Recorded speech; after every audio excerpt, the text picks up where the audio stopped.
everyone, welcome to my kitchen.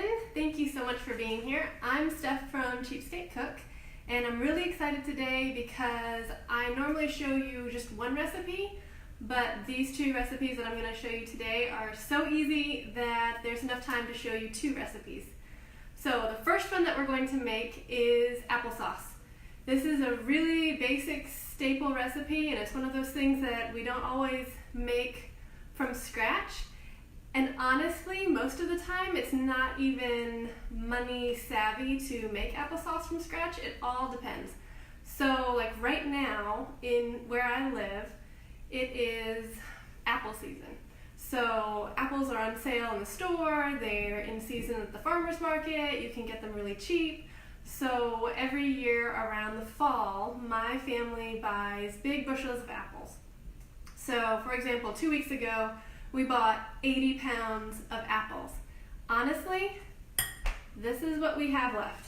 We've got some apples and we've got some pears because we just love them so much and we eat them so much, so we really don't have that hard a time going through them. But sometimes you can't get through them all in time. So you're trying to find a way to cook them or freeze them or whatever have you, because we don't like to waste money. So for example, these pears, they've obviously seen better days, but they're gonna taste amazing in some apple pear sauce, okay? Since at Cheapskate Cook, we are all about helping you save money and eat healthy, I'm gonna show you the cheapest, simplest applesauce recipe that I know. This one you can make it on the stovetop, just in a regular just a regular saucepan, or you can make it in an Instant Pot, like I've got back here, or a slow cooker. You don't need any special equipment. This works just fine. Your slow cooker works just fine. There are different benefits to each option, okay? So the Instant Pot is going to give you very fast applesauce. The slow cooker, there's a higher chance that you have a slow cooker in your kitchen, and you just dump all the apples in it, you add some water, and you just turn it on and forget it. The stovetop, more people have saucepans than they do slow cookers or Instant Pots. So if you're in a situation where you have neither of those, this is your friend. Your house is going to smell amazing either way, so it's a win-win. So first, step one for making applesauce, you're going to peel and core your apples. There are several ways that you can do this. I will never tell you that you need special equipment. Really, just a good paring knife, which is like the small ones. I don't own a paring knife right now, so I can't show you, but just one of the small, weird kind of looking ones. And that's really all you need to peel and chop an apple. But if you're like me and you're not really paring knife savvy, an apple corer is great. You can get ones that are like, that you just like kind of press onto the apple and it cuts them into slices. Or you can get this kind, which I like because you just go like this, you remove the core, and then you can slice it however you like. You can peel it, whatever, okay? We like slicing them this way, and then we've got like little apple donuts, my kids call them. But if you're going to make applesauce, you want to make sure that you peel it. The other option is one of these guys, which I've seen for years and people swear by them, but I was like, really? A whole big thing to do just one job? But because we buy so many apples every year, when I saw these at Aldi for like 10 bucks last year, I decided to give it a shot. Takes a little bit of help to seal. Okay, so these are really fun because you just stick the apple on there. Can you see okay? Yeah, you can see okay. Stick the apple on here, and then you do this, and you can adjust it so that it peels or just slices the apples.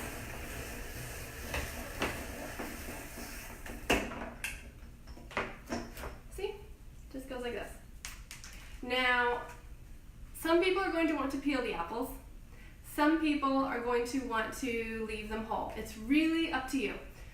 So for example, my family, I tried just leaving the apples with the peels on and then cooking them up, and they were not having it. They did not like it. I even blended the applesauce afterwards so there wasn't any like peels in it, but it changes the texture, it changes the flavor a little bit, so you just gotta be careful with that. Sometimes you just say, suck it up kids, aren't you happy? You got applesauce. And sometimes you do something to make them happy. From now on, I actually peel the apples, and it's great because with this little thing, my kids just eat the peels on their own and it all works out for everybody. So you're going to take your sliced apples, toss them into your Instant Pot or your slow cooker or on the stove top. You just add a little bit of water and then you cook it. For the Instant Pot, you're going to set it on 5 minutes on high pressure. For the slow cooker, you're going to cook it on high for 4 hours or on low for 8 hours. And then for the stove top, you're going to want to boil it and then simmer it covered for like 40 minutes and then uncover it and simmer it for another 20 minutes. Okay? You can find all sorts of recipes online. I actually don't ever follow a recipe. I literally just go, I'm gonna make applesauce. Dump all the peeled fruit into my slow cooker, turn it on, and forget about it. After the apples are done cooking, depending on whichever method you use, you're going to take a potato masher, or you can take an immersion blender, and you're just going to want to mash up the big chunks. And you'll be surprised. When you take the cover off, you're going to be like, oh, they didn't turn applesaucey, because they're going to be kind of dry on the top. But once you stir them around, once you mash them or blend them, whichever method you're using, you're going to be really surprised. It's going to be this perfect, wonderful, beautiful applesauce. So that's how you make applesauce. If you try it, let me know. And some people like to put like a cinnamon stick in it while it's cooking. Some people like to add a little sugar. Let me know what your people liked and what you did, because I'd love to hear how you put your spin on things. The next recipe that I want to show you is one of my family's favorite breakfast recipes. This is one bowl granola, or you can call it one pot granola because you actually make it on the stovetop, and this becomes your bowl. So you're going to need oats, butter. You can use all butter, or you can substitute some of the butter for applesauce. Oh, you like my shirt? Thank you. You're going to use some of the applesauce instead of the butter, and that will help make the granola cheaper. You'll want some vanilla and some honey or maple syrup.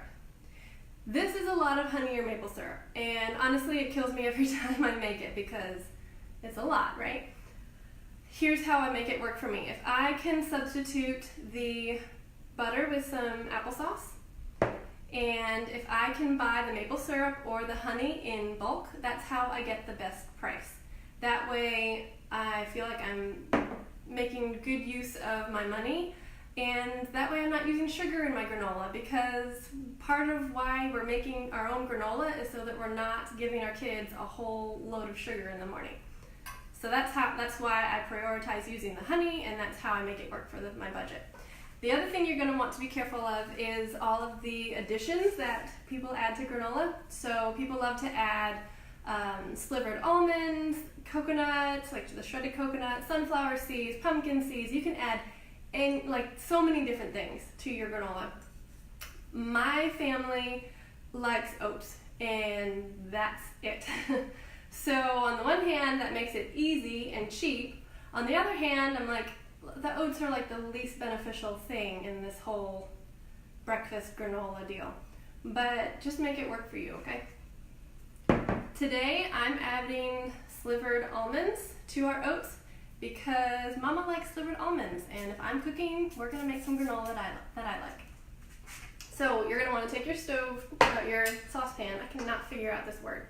Saucepan.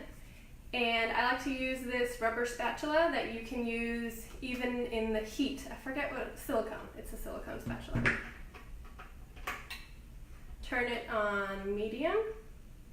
Unfortunately, these pans take a little while to heat up, so I might be just running my mouth for a little bit waiting for it to work. You want to add the butter, and you want to let that melt.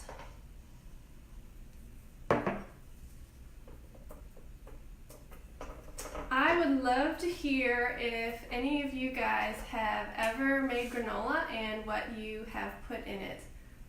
Because we've tried all kinds of things, and in the end it just turns out that oats, maybe slivered almonds, are the things that work best for us. But if you found anything that your kids like, I'd love to hear about that. Because maybe yours aren't as picky as mine are.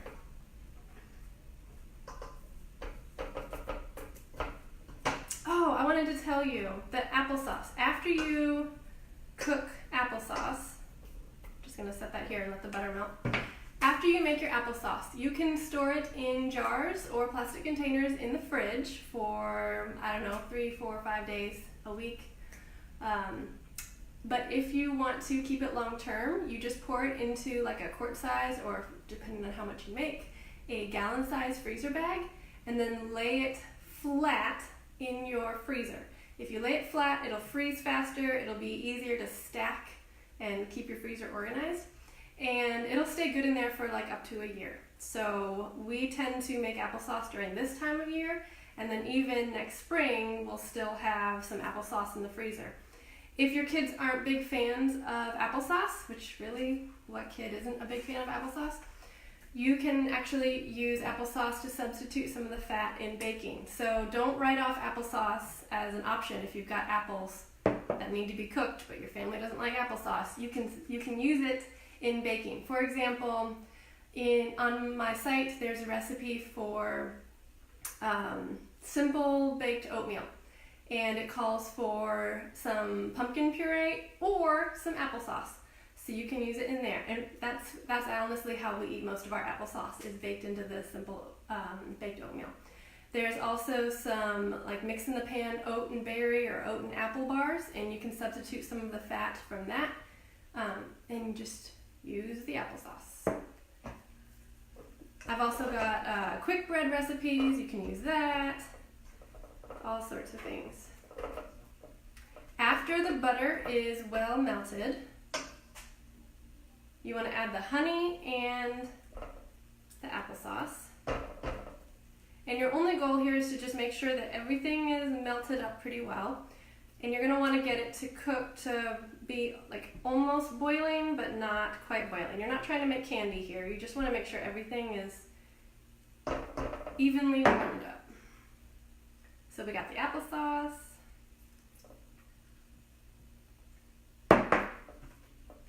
Stir it all up and add your vanilla.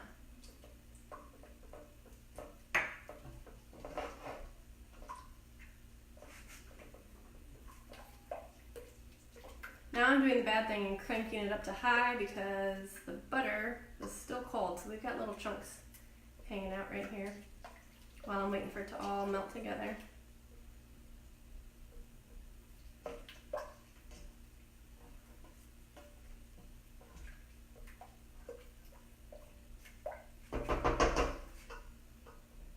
Alright, trying to think of things to talk about, and I got nothing.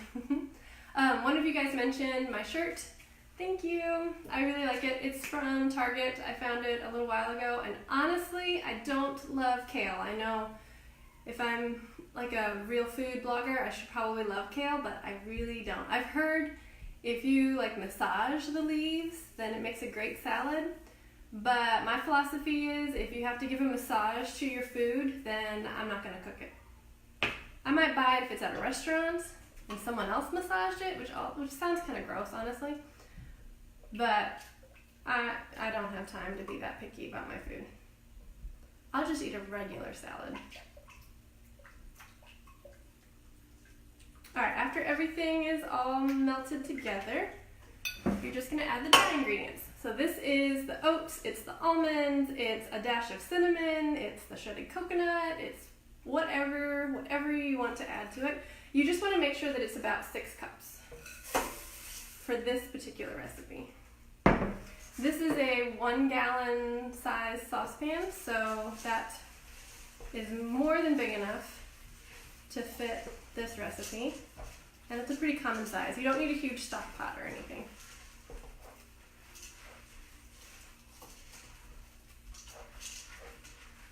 So, steps for the granola. You're going to melt the butter and all the liquids together. You're going to mix the dry ingredients into it. And when that's all done, you're going to want to pour it into a baking sheet. I like using a baking sheet instead of a 9x13 pan because they're bigger, and the key with granola is to make sure it's just a thin layer on the sheet. That way it's all cooking evenly and you don't have like the top of it burning and then the bottom of it just plain raw. I'm going to turn this off. Let me just pour this in.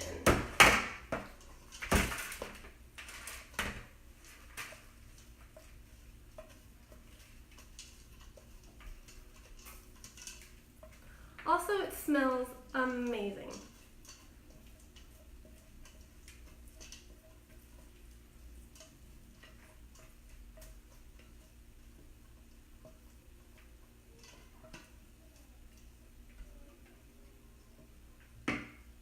I'm going to go put this on the cold stove so it's not sitting here burning while I'm talking to you.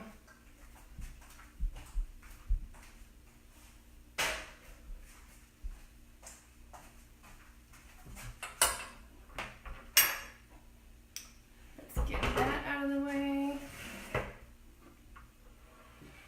Alright,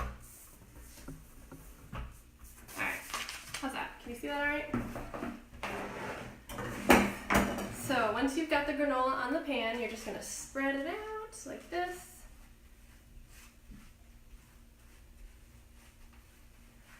Into one thin layer. You might need to use 2 cookie sheets to get it to be a thin enough layer, but that's totally your call. Different ovens cook at different rates, so you want to just kind of play around with it and see how it goes. This layer right here is almost too thick, but I'm going to be lazy and I'm going to cook it anyway. And that just means I need to keep a closer eye on it while I am baking it so that the tops don't burn and the bottoms aren't raw.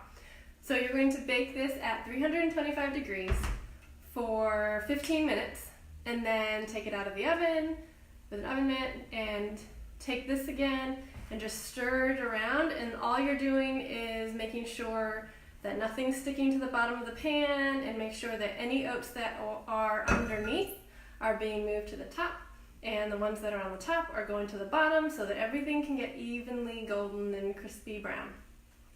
If you want to see the finished product for this granola, it's on my site. I dropped a link in the description so you can go there. It's just one bowl granola on cheapskatecook.com.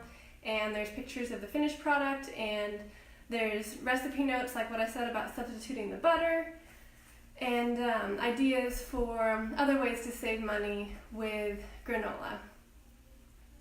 So, let's see, I wanted to say, okay, that's how you make the applesauce and the one bowl granola. I only have the granola on my site, not the applesauce yet, because the applesauce is just so easy.